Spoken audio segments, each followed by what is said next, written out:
Hello everyone, there's a new update coming up, 7.3, and that means we'll go through the patch notes and see what's new, shiny and noteworthy. There's a new logo, so pretty new artwork. Good to see it have a refresh. We'll have enhanced gun sounds. That sounds good because I think we had actually one not too long ago, a bit of a refresh.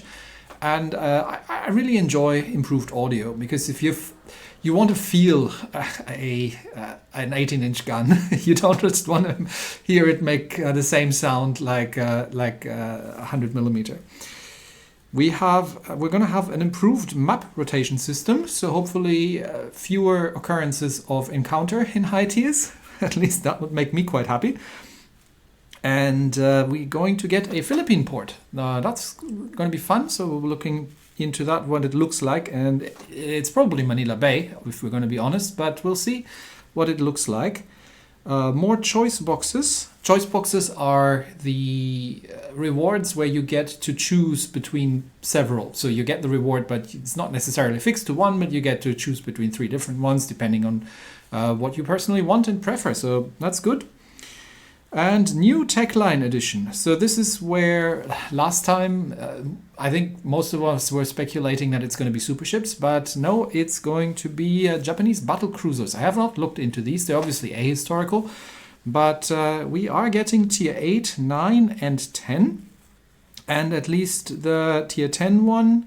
So the tier 8 one, don't know yet what that is. Something Amagi-like probably, but I would assume that it's going to have torpedoes. Then tier 9, that's going to be, who knows, a key, something similar to a key. And at tier 10, we get 5 main guns with 457mm. So 10 457s maybe. And potentially, I don't know, maybe torpedoes or something else. We will see what these are going to be looking like. They will come in early access in late August. So as soon as they're getting out of the embargo, then I will definitely start looking at these. Generally, the recently introduced battle cruiser lines have been quite good. So the British battle cruisers have definitely outshone the British battleships.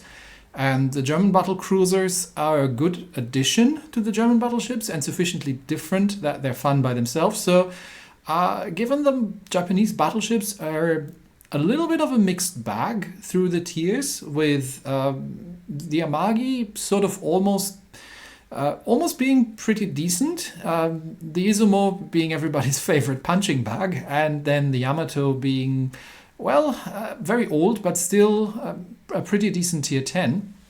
I think we'll see if the battle cruisers are going to be fitting into the meta, given that it's Japanese. Probably long range would be a thing, and having a more skew towards firepower might be quite interesting as well. So if we can get a 10-gun Yamato with worse armor but better speed and maneuverability and maybe some torpedoes, I'd play that, potentially, especially if it's a precise ship. New premiums coming up. We are getting a Washington Treaty cruiser on the Spanish, based on the Emerald class, but it's a heavy cruiser. Okay, interesting. We're getting another variant of the Scharnhorst, still at tier 7, a French tier 8 destroyer, which seems to have a bit of a German heritage. An American tier 10 destroyer, that might be interesting. Forrest Sherman class destroyer. So we will see what that looks like. But tier 10 destroyer, American, might be fun. And then some black things, the Black Lion and the Black Brooklyn. I thought we already had a Black Brooklyn, but yeah, so many of them these days. I tend to ignore the black ships mostly because they're just rehashed tech tree ships with a different paint job and different ship skills. But occasionally there's a good one between them. That makes it a really interesting ship. But in addition to these premium ships, more unique ships will become available during the Arpeggio of Blue Steel, Ars Nova and Megadeth collaboration events. We'll get to that in a second. Unique camouflages. Okay, so we can take a little peek at what the Japanese battle cruisers are going to look like. So that's the first one is the tier 8. That looks like It's difficult to spot if there are 2 turrets in the rear. There's definitely a big gap in the middle of the superstructure, so I would assume that it's a 10-gun ship, similar to the Amagi, and maybe with some torpedo launchers, although I can't spot any at first glance, but I'd be surprised if there weren't, because most of the battle cruisers so far have gotten torpedo launchers. Then we've got the Tier 9, which, again, this is really difficult to tell on a phone screen. These look like twin guns. So maybe it's the same thing, just a little bit better. And then we have or she gets bigger guns. Maybe these are a larger caliber, we'll see.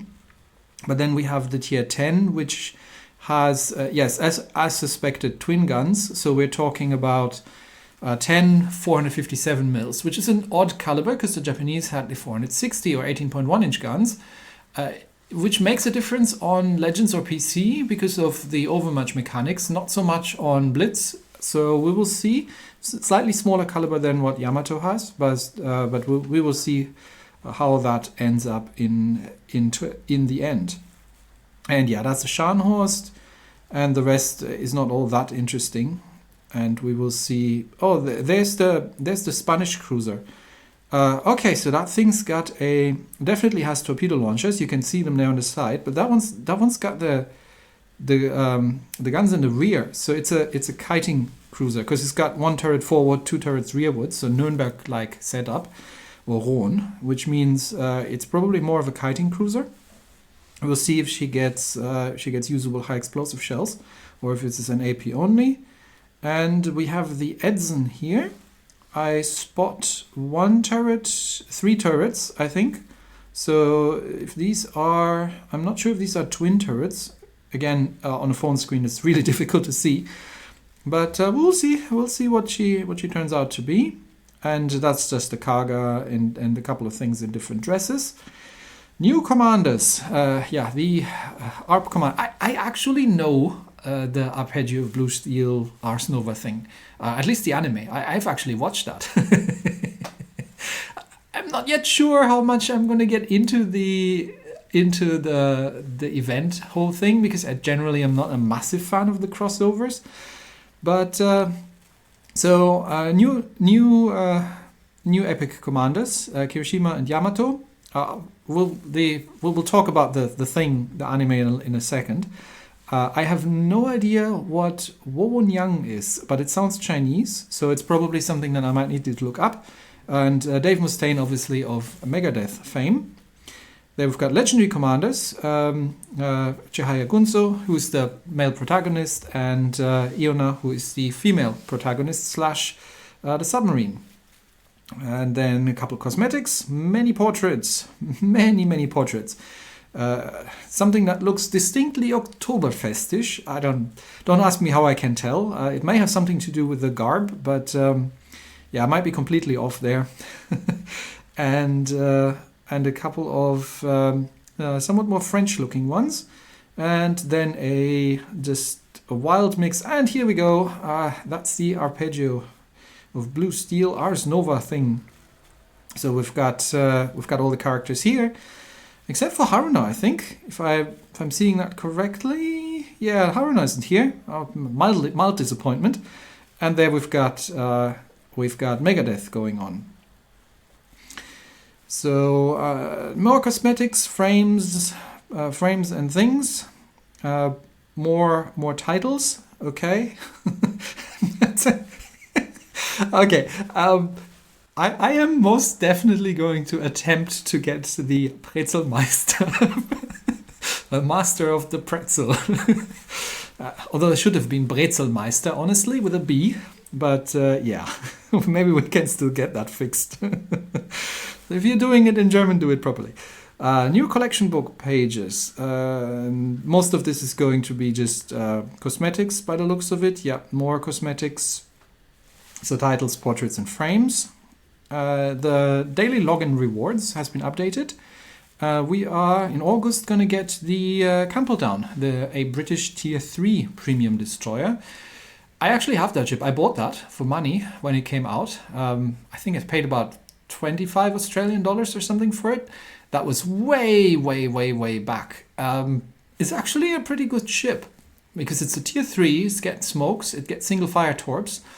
But the bigger problem is that nobody really plays at tier 3. This is not like Warships Legends where you run into people left, right and center in the lower tiers, but nobody really plays in tier 3, which means that mostly you end up being bottom tiered if you get into tier 4 games, or you will be just playing against bots. And playing destroyers against bots is not a great funny experience because bots have magic torpedo dodging powers, they can spin on a dime, and they generally negate your smoke screens. So I might do a couple of rounds of my personal in the Campbelltown just to see if it's worth going for the daily login. And in September we are getting John Fisher as the Epic Commander as the reward. We also get better loading screens, which is good because they are getting a little old. More voiceover subcategories. So if you want your ship to sound a specific, but if you're enamored with a specific collaboration voiceover, then you can do that. Am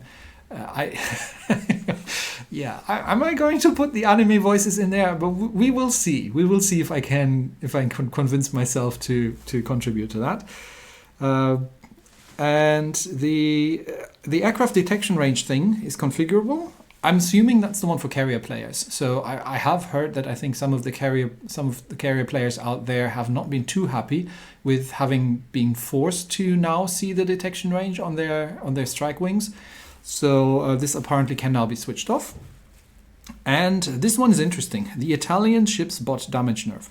What is the problem with Italian ships? Well, slight tangent here. On PC, the Italian ships were introduced with semi-armor piercing shells. And semi-armor piercing shells did not overpenetrate destroyers, or in general anything, which means very, very quickly, this is at least from what I've read, people realized that this is stupidly overpowered because you can just one-shot destroyers and blow them out of the water with semi-armor piercing. So they flipped it around and said against destroyers and other things, semi-armor piercing always overpenetrates, rather than never. In Blitz, that's not quite the case, which means if you're a destroyer player, something like a Christopher Colombo firing semi-armor piercing at you is, if that hits you, means usually that you have an X-destroyer. You are now decorating the bottom of the ocean and providing housing, much needed social housing for the fishes. So with bots, randomly loading different ammunition types, meaning that and with bots being hyper aggressive and in general being a bit of a nuisance against destroyers anyway, because again they're bugged in that they can negate smoke screens and they can dance around your torpedoes like like Elvis on a bumpy road. So having Italian battleships fire semi-armor piercing at destroyers, which isn't over-penetrating, at least 90% of the time, that's a bit of a problem. So probably, I don't know what they did there. I would almost assume that they are just forcing Italian battleships to stick with the armor piercing, but we'll see, because we can test that relatively easily just going up against bots and see if we can until we can find something that's Italian. So that would be the most logical. I don't think they actually changed the semi-armor piercing mechanic, but we will never know until the update actually comes out. Bug fixes. The Black Fletcher and the Lucian. I said actually last update I needed to retest the Lucian. I haven't gotten around to it. The Lucian's been changed a bit. She got a torpedo reload, and apparently that would result in missing damage. I'm not sure how that's the case, but maybe it just didn't work. I don't know. It's not a bug that I was actually aware of, but it is being fixed. And then we have the collaborations with Arpeggio of Blue Steel, Ars Nova. Like I said, I did watch the anime, and it's your typical Japanese. What if we crossed warships from World War II with high school girls, and how can we get these two things to fit into one? Because our target audience likes both of these things. Let's leave it at that. This is actually one that I'm somewhat excited about because I did enjoy watching the anime, and while I generally try to stay away from collaborations, I will be maybe I'll do something with this one just for the fun of it. You can read all the things, and you can probably watch the anime on. I think I did watch it on Crunchyroll, but you'll find it out. Wo Yang, I have no idea what that is. It's a cut shark from another world. So this sounds very much anime or game as well. So don't know anything about that. So I probably won't feature it. And Megadeth, because heavy metal and very heavy things made of metal that are also pretty metal to begin with sort of go together, I guess. This actually happened in Warships Legends, where we got a premium Marblehead. Not sure if that's going to be the same thing, but we will see. Anyway, August, we will start seeing collaborations happening, and a birthday celebration, and the early access for the Japanese battleships. So like I said, as soon as these things get out of embargo, I will start having a look at the 3 new ships.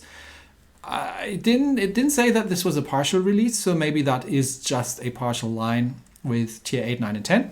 We will see. And in September, some celebrations, and Oktoberfest. Yeah, that's where the Brezelmeister came in. New legendary equipment, Republik and Großer Kurfürst. I do have a Großer Kurfürst myself, but let's begin with Republik. So you get minus 12% off on dispersion. So don't be confused with the max and min dispersion. All ships have a maximum and minimum dispersion. And any kind of improvement you do to dispersion obviously reduces both of them. So this is just normal. This is just dispersion reduced by 12%. Which the precision module gives you 7. So it's like a better precision module, but in return you lose 15% hit points on the main battery. Personally, from what I remember, the French battleships are more on a battle cruiser style, so I'm not sure if the precision is worth it. But I guess if you're playing, it depends on how you're playing it. If you need to play from long range in the onset of the battle, having a 12% dispersion buff is a good thing. So that might be a good one. So do save up your free XP for these. On the Großer Kurfürst, this is interesting. You can get the main battery reload down by 10% and 15% off the secondaries for a 7% firing range debuff. That, I think, is a viable one. Because while it can be a little difficult to play the Großer Kurfürst in the current meta, because depends also on which server you are, but that is some serious boost here.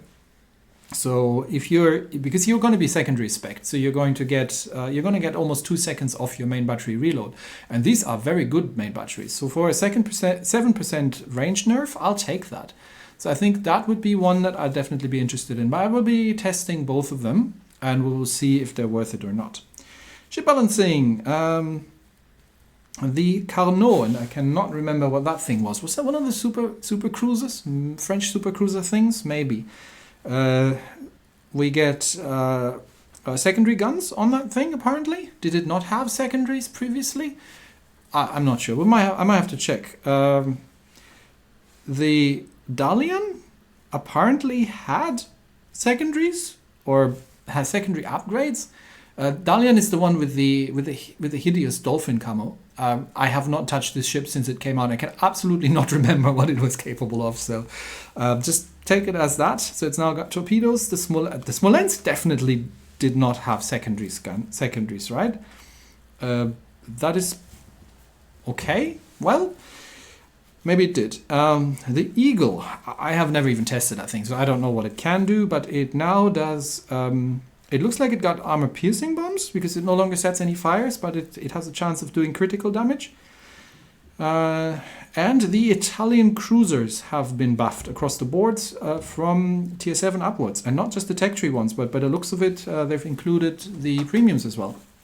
So Zara, Gorizia, the Duca degli Abruzzi, the Amalfi, Black Amalfi, and have gotten their hit points up. And starting at the Amalfi, also damage reduction. What is damage reduction?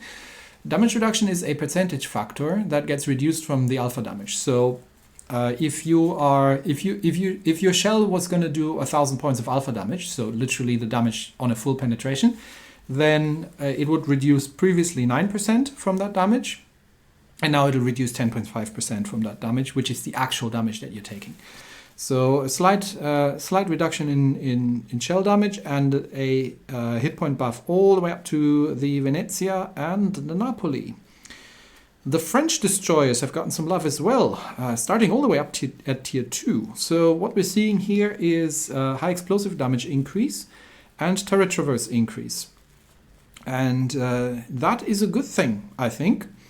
Because and also starting at tier 5, the main battery shell velocity has been increased. What is shell velocity? Well, if you're firing your shells, it takes them a certain amount of time to get on target. The longer it takes the shells to get on target, the harder it is to hit things at longer ranges, because they will move in the meantime.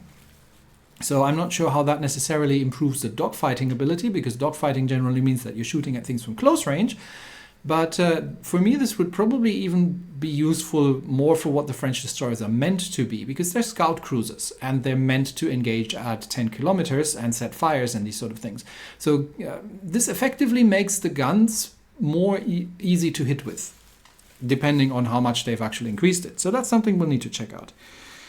So French destroyers we definitely need to look at because, yeah, I definitely see that, and the turret traverse speed has been increased quite significantly, which means that if you previously had to take the turret rotation mod, because otherwise you always have be too slow to get your turrets on target, you may now potentially take something different, like reload or precision if it's available. I don't know if it is, but it might be, especially for the high tiers, it might be a.